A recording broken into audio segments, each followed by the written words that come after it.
তিনবারের সাবেক প্রধানমন্ত্রী বেগম খালেদা জিয়ার রুহের মাগফিরাত কামনায় বন্দর ইউনিয়ন বিএনপি এবং অঙ্গ সংগঠনের উদ্যোগে দোয়া ও মিলাদ মাহফিল অনুষ্ঠিত হয়েছে।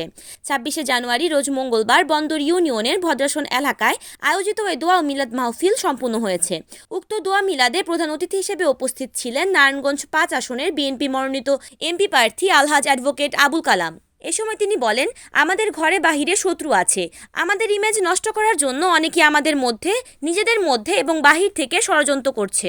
আগামী দিনেও আপনারা সেভাবে পাবেন যেভাবে আমাকে চান, কারণ আমি নিজে যেহেতু অত্র এলাকার বাসিন্দা, আমি জানি এলাকার কী অভিযোগ আছে। সোমবার বিকেলে বন্দর ইউনিয়নের ভদ্রাসন এলাকায় খালেদা জিয়ার রুহের মাগফিরাত কামনায় দোয়া ও মিলাদ মাহফিল অনুষ্ঠানে প্রধান অতিথির বক্তব্যে তিনি এসব কথা বলেন। বিকেলে বন্দর ইউনিয়নের ভদ্রাসন এলাকায় খালেদা জিয়ার রুহের মাগফিরাত কামনায় দোয়া ও মিলাদ মাহফিল অনুষ্ঠানে প্রধান অতিথির বক্তব্যে তিনি এসব কথা বলেন। এ সময় বিশেষ অতিথি হিসেবে উপস্থিত ছিলেন নারায়ণগঞ্জ মহানগর বিএনপির আহ্বায়ক অ্যাডভোকেট সাখাওয়াত হোসেন খান। প্রধান বক্তা হিসেবে উপস্থিত ছিলেন সদস্য সচিব আবু আল ইউসুফ খান টিপু। বিশেষ অতিথি হিসেবে উপস্থিত থেকে বক্তব্য রাখেন নারায়ণগঞ্জ মহানগর বিএনপির যুগ্ম আহ্বায়ক আলহাজ আবুল কাউসার আশা, মহানগর বিএনপি যুগ্ম আহ্বায়ক ফতে মোহাম্মদ রেজা রিপন, নারায়ণগঞ্জ সদর থানা বিএনপির সভাপতি মাসুদ রানা। এ সময় দেশনেত্রী বেগম খালেদা জিয়ার রুহের মাগফিরাত কামনা করে বিশেষ মোনাজাত পরিচালনা করা হয় এবং জনসাধারণের মাঝে রান্না করা খাবার বিতরণ করা হয়। দীর্ঘদিনের একটি প্রাণপ্রিয় জায়গায় আসছি, তো আপনাদের সকলকে দেখে আমি আমার নিজেকে ধরে রাখতে পারতেছি না। যাই হোক, সকলে আপনারা যে সমস্ত বিষয় আপনার উপরে কষ্ট দিয়ে বসে আছেন, অতীতে আপনারা দেখেছেন আমি আপনাদের কথা বুঝি এবং শুনি এবং সেই অনুযায়ী কাজ করার দক্ষতা আমি দেখিয়েছি। আপনারা বিশ্বাস রাখেন আমার প্রতি। আগামী দিনেও আপনারা আমাকে সেইভাবে পাবেন যেভাবে আপনারা চান।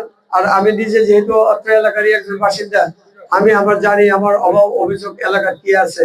নির্বাচনের প্রচার আমাদের যে বাধা নিষেধ আছে, কোনো প্রতিশ্রুতি দেওয়া যায় নিষিদ্ধ আছে আমাকে, কিন্তু একটা জিনিস অন্তর্গত জিনিস মুখে বলতে হয় না, এটা মনের ভিতরে অনুধাবন করা যায়। রুহ বলে একটা কথা আছে, এই রুহ নিজেই বোঝে তার ব্যথা বেদনা কোথায় আছে। অতএব সরকারি বাধা নিষেধ যাই থাকুক না কেন, আমরা কিন্তু আমাদের জনগণকে আমরা বুঝি। আমি একজন জনগণ হিসেবে একজন সাথী আছি। আমাকে আল্লাহ রাব্বুল আলামিনের দোয়ায় আপনারা আমাকে দোয়া করবেন। আমি আপনাদের এই যে মার্কাটা নিয়ে আসছি, এটা আপনারা জানেন আল্লাহ প্রদত্ত একটা মার্কা, এটা কোনো মানব সৃষ্টি মার্কা না। এটা আল্লাহ রাব্বুল আলামিন দান করেছেন, এই পৃথিবীতে আসছে ধানের শীষ হিসেবে আসছে শহীদ রাষ্ট্রপতি জিয়া রহমান, এটাকে উনি আমাদের মাঝে রেখে গিয়েছেন। আল্লাহ যেন আমাদের নেত্রীকে জান্নাতের উচ্চ মুকাম দান করে। সে সাথে সাথে আপনারা জানেন এই গণতন্ত্র পুনরুদ্ধারের আন্দোলনে আমরণ যে মানুষটি কষ্ট করেছেন, আমরা এই নির্বাচনে ধানের শীষে ভোটদানের মাধ্যমে এই নির্বাচনটা যেন আমাদের নেত্রী বেগম খালেদা জিয়ার জন্য উৎসর্গ করতে পারি।